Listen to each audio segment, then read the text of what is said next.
Subscribe करा Rama edits YouTube चॅनलला आणखी नवनवीन व्हिडिओ पाहण्यासाठी। जय शिवराय भावांनो, तुम्ही बघताय रामा एडिट्स यूट्यूब चॅनल। तर भावांनो, आज आपण बॉक्स एडिटिंग शिकणार आहे, ती पण फोटोसाठी। तर भावांनो, तुम्ही बघितलं असेल की आपले जे बॅनर्स असतात त्या बॅनरमध्ये आपल्याला फोटो लावावा लागते, पण फोटो डायरेक्ट नाही लावता येत, त्यासाठी आपल्याला काही बॉक्स लागत असते।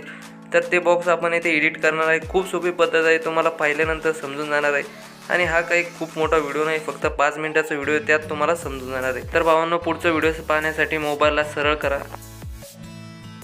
तर भावांनो, तुम्हाला इथे पिक्सल लॅब ओपन करून घ्यायचं आहे। ओपन झाल्यानंतर तुम्हाला इथे न्यू टेक्स्ट हे नाव दिसेल, तर हे नाव तुम्हाला सिंपली डिलीट करून टाकायचं। वरती डिलीटचं बटन आहे, त्यावर डिलीट करून टाकायचं आहे। त्यानंतर इथे 3 नंबरचं ऑप्शन दिसते खाली, त्यावर तुम्हाला क्लिक करायचं। शेप सिलेक्ट करून घ्यायचं आहे। शेप घेतल्यानंतर आपल्याला त्याला आयतकार द्यायचं आहे। तर तुम्ही बघू शकता असा आयतकार आपल्याला करायचं आहे। त्यानंतर सिंपली ओके करायचं आहे। ओके केल्यानंतर तुम्हाला सिंपली याला कॉपी करून घ्यायचं आहे।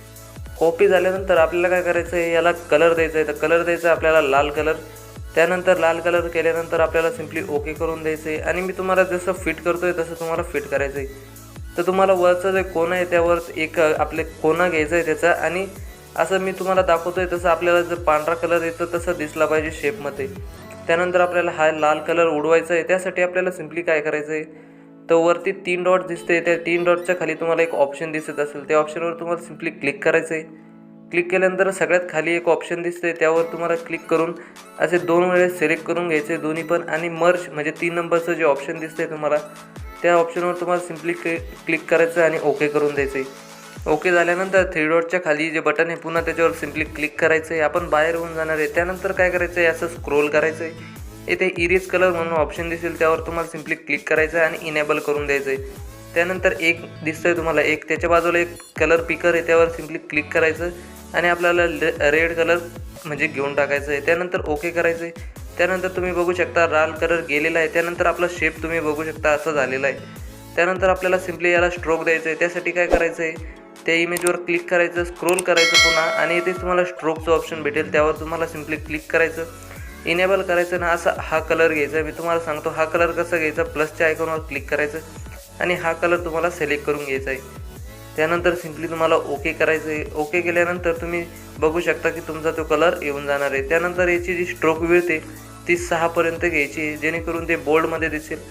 त्यानंतर पुन्हा शेपच्या ऑप्शनवर क्लिक करायचं आणि अशा खालच्या साईडला मी जसं फिट करतोय तसं तुम्हाला एक शेप घ्यायचा आहे आणि तसा फिट करायचा आहे। आणि त्याला कलरसुद्धा आपल्याला तो द्यायचा आहे जो आपण आता स्ट्रोकला दिलेला आहे। त्यानंतर तुम्हाला सिंपली काय करायचं आहे, 4 नंबरचं जे ऑप्शन आहे त्यावर तुम्हाला सिंपली क्लिक करायचं आहे आणि याला ट्रान्सपरंट बनवून घ्यायचं आहे, जेणेकरून तुम्ही बघू शकता की आपलं एक इमेजसाठी आपल्याला जे बॉर्डर लागत असतं म्हणजे बॉक्स एडिटिंग लागत असते ती आपली झालेली आहे। त्यानंतर आपण बघूया की 2साठी आपल्याला कसं एडिट करायचं, आणि ते सुद्धा खूप सोपं आहे। आपल्याला काय करायचं आहे, पुन्हा आपल्याला ते जे 3 नंबरचं ऑप्शन आहे त्यावर क्लिक करायचं आहे, शेपमध्ये जायचं आहे आणि आपल्याला एक शेप घेऊन टाकायचं आहे। मी तुम्हाला दाखवतोय जसा शेप घेतल्यानंतर आपल्याला काय करायचं आहे, पुन्हा ओके करून द्यायचं आहे आणि याला आता स्ट्रोक द्यायची। तर स्ट्रोक देण्यासाठी पुन्हा आपल्याला स्ट्रोकच्या ऑप्शनवर जायचं, ओके करायचं आणि आपल्याला तो कलर सिलेक्ट करून घ्यायचा। तर आपल्याला जितकी विड्थ लागेल तितकी घेऊ शकतो। त्यानंतर आपल्याला सिंपली याला कॉपी करायचं आहे। कॉपी झाल्यानंतर तुम्ही बघू शकता की असं आपल्याला फिट करायचं आहे, जेणेकरून दोन्ही एका लाईनीत येणार आहे। त्यानंतर काय करायचं, पुन्हा शेपवर जायचं आहे आणि आपण मागच्या इमेजला जसं दिलं होतं तसं आपल्याला खालच्या साईडला असं लावून द्यायचं, एक अशी शेप लावायची। त्यानंतर आपल्याला याला कलरसुद्धा आपण जो बॉर्डरला घेतला तो बॉर्डरला आपल्याला कलर घ्यायचा आहे। कलर घेतल्यानंतर आपल्याला ओके करायचं आहे। त्यानंतर आपल्याला 4 नंबरच्या ऑप्शनवर क्लिक करायचं आहे, ट्रान्सपरंट करून टाकायचं आहे आणि याला सेव्ह करून द्यायचं आहे। तर भावानं तुम्ही पाहू शकता की आपले जे बॉक्सेस आहेत ते एकदम चांगल्या पद्धतीने तयार झालेले आहे। तर भावानं आणखीसुद्धा चॅनलला सबस्क्राईब केलं नसेल लवकरात लवकर सबस्क्राईब करून घ्या। तर भेटूया पुढच्या एका नवीन आणि इंटरेस्टिंग व्हिडिओमध्ये।